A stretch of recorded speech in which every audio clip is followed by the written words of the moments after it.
Hello, and welcome to my presentation on Afro-Atlantic Catholics on the Periphery.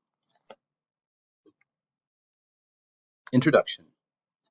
First off, goals of this presentation. Number 1, to introduce you to African Catholic societies at the end of the 15th century. 2, use textual evidence to prove the outsider perspective of my chosen group. 3, provide a critical review of the book Afro-Atlantic Catholics, America's First Black Christians. And finally, provide useful insight and connection to class themes that we've discussed through our week 6.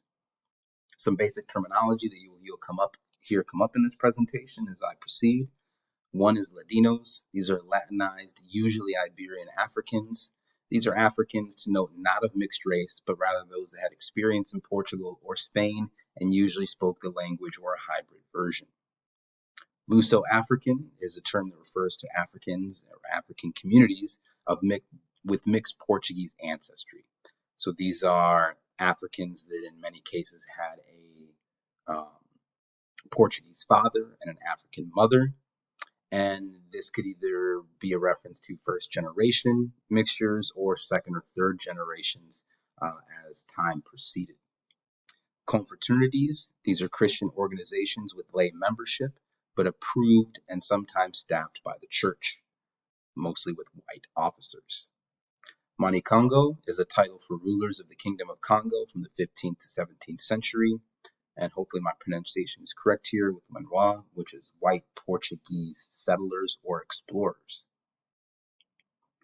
So first to the history. The historical overview, Black Catholics in Portugal. Enslaved Africans have been present in Portugal, primarily the capital city of Lisbon, since the mid-15th century, and there, by order of the Portuguese monarchs, were instructed in Catholic doctrine and then baptized. Black confraternities were religious brotherhoods in Portugal that allowed Black membership to free or enslaved individuals, and in many cases, some of these confraternities were only Black, and it was here that a unique form of Catholicism began to arise out of African tradition and medieval Portuguese Catholic practices. Now, it is important to note that many of these confraternities were originally founded by white clergymen, but they were used by the church and also by the crown to in some ways control an ever-growing African and enslaved population within the city, again reference to Lisbon here, but also other cities in Portugal. So these confraternities were places where enslaved and free Black people could go for support, to look for members of similar nations, to practice Catholicism in their own way, but they also had this other side where they were used by the authorities to essentially try to keep an eye and control the Black population and control the way in which they worshipped. Black Catholics in the Atlantic. The two maps to the left and the right here show you the first places the Portuguese colonized that became centers of proto-plantation slavery. When the Atlantic slave trade does begin, both of these sets of islands will become transfer points, sometimes end destinations for enslaved Africans, but nonetheless, these two locations played an important role in the introduction of Catholicism to Africa in general. On the left, we see the Cape Verde Islands that were colonized by the Portuguese in the late 15th century. And to the right, we see Sao Tome, which is colonized also by the Portuguese in the late 15th century. These are two locations where Luso-African societies developed and where precedents of Black Catholic confraternities founded in Portugal carried over to islands involved in the Atlantic slave trade.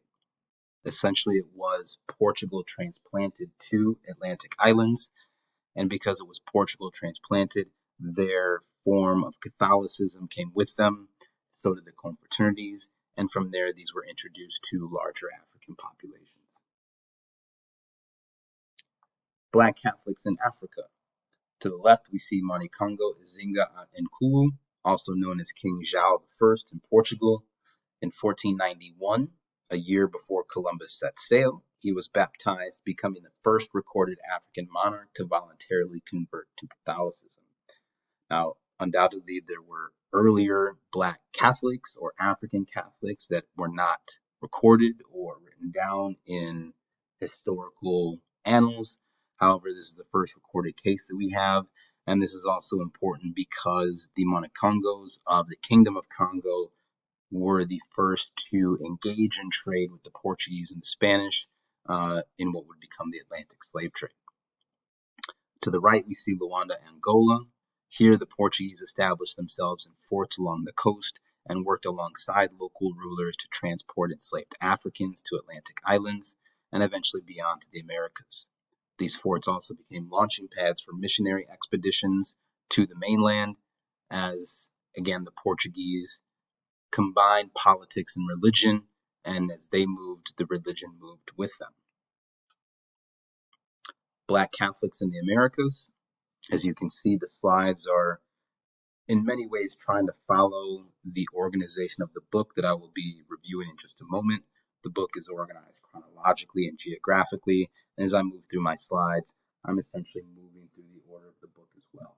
As you can see, Catholicism, at least introduction to Africans in Catholicism, started in Portugal, moved to islands colonized by Portugal, moved to the African continent itself, and as the Atlantic slave trade began, that Catholicism with an African mixture traveled with these enslaved people to the colonies in the Americas. Veracruz in 1600, the Spanish were regularly sending out missionary expeditions from New Spain to islands in the Caribbean, Hispaniola, Puerto Rico, Jamaica, even all the way to Portuguese-held Brazil in efforts to convert.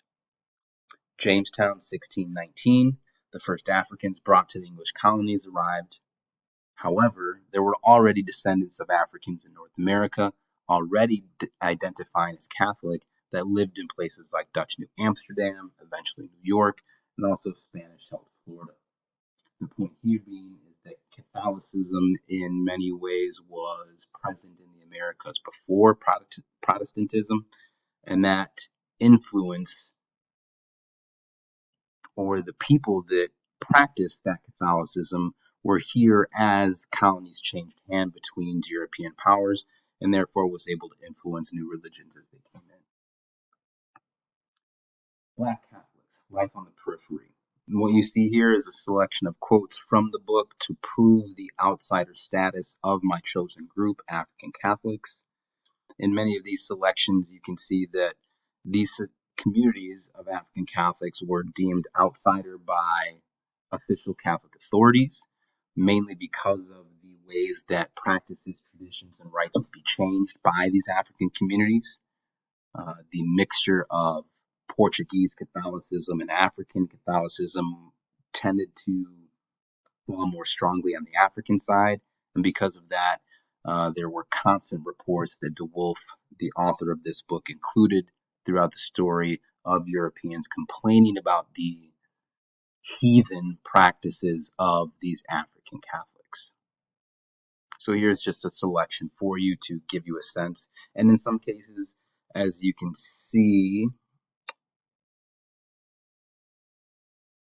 from some of these communities of African Catholics tended to, in some ways, segregate themselves because of their unique form of worship. So this wasn't something just also branded from the outside. This is something that came from inside these communities as well, that they were separate and apart from the larger whole. So finally, the author in the book. Obviously, the author to the left, Jerome de Wolf, cover art to the right. Author Jerome de Wolf, praise first. The author uses extensive sources throughout the book to document his claims. The only problem I had with these extensive sources is that the majority of them are biased and white Europeans. The author does acknowledge this throughout the book. However, he offers few speculative statements to provide counter perspectives. At the start of the book, de Wolf noted that speculation is in many ways necessary in a book like this. However, when that speculation was needed, when it came to the African perspective, I found it rather lacking. Despite some criticisms about the sources, the author does a great job of showing the agency of African communities in their conversion and manipulation of Catholic practices that they learned from the Portuguese. I will give him credit that he is able to show how even despite intense pressure from Portuguese authorities, African Catholics, and later their Afro descendants in the Americas were able to manipulate Catholicism for their own uses and for the immediate needs of their community, which is difficult to do under the circumstances. The book looks at the origin of African Catholicism in Portugal, Africa, and the Americas. Those represent the first 3 chapters of the book. The last chapter of the book covers the transition from African Catholicism to Black American Catholic practices. Essentially, that switch from enslaved Africans to their descendants that, in addition to creating a unique religion, are also at the same time creating a unique African American culture. Catholicism versus Protestantism. So the idea of this slide here is to fit this book into larger themes that we've seen so far in religion and American history. Whether it's due to racial or religious bias, the traditional narrative in U.S. history is to recognize the United States as a white Protestant nation. DeWolf's book complicates this narrative by including the stories of Black Catholics in New Amsterdam prior to the English takeover. He also includes the stories of Black Catholics in Florida and the Carolinas. These early Black Catholics contributed to the settling of this country, and their religious practices had direct influences on Protestantism, evangelical revivals, and others like Baptists, Methodists, and Quakers. For other themes that we see pop up in this book, take religion seriously. DeWolf's book pushes the theme that serious academic study of religion can reveal valuable aspects of social, economic, and political history. When compared to sources like we have from Sarah Osborne, this book reveals a powerful perspective, and really DeWolf's book could benefit from having something like Sarah Osborne's narrative, but from an African perspective. The intense studies on personal faith and belief that Sarah Osborne offers is something that would be invaluable from an African perspective in this narrative. Religion and politics were inseparable for the Portuguese, and very quickly their position in the Atlantic slave trade infused religion into a horrific business for better and worse. Evangelicalism, more scholarship is needed here, but there were intriguing connections, especially towards the end of the book, between Christian practices of early Black churches and the First Great Awakening that ushered in evangelical revivals. And finally, religious pluralism. African Catholics and their descendants that were forcibly transported to the Americas brought with them a unique version of Catholicism infused with indigenous and Iberian traditions that contributed to a growing religious pluralism in the American colonies and eventually the United States.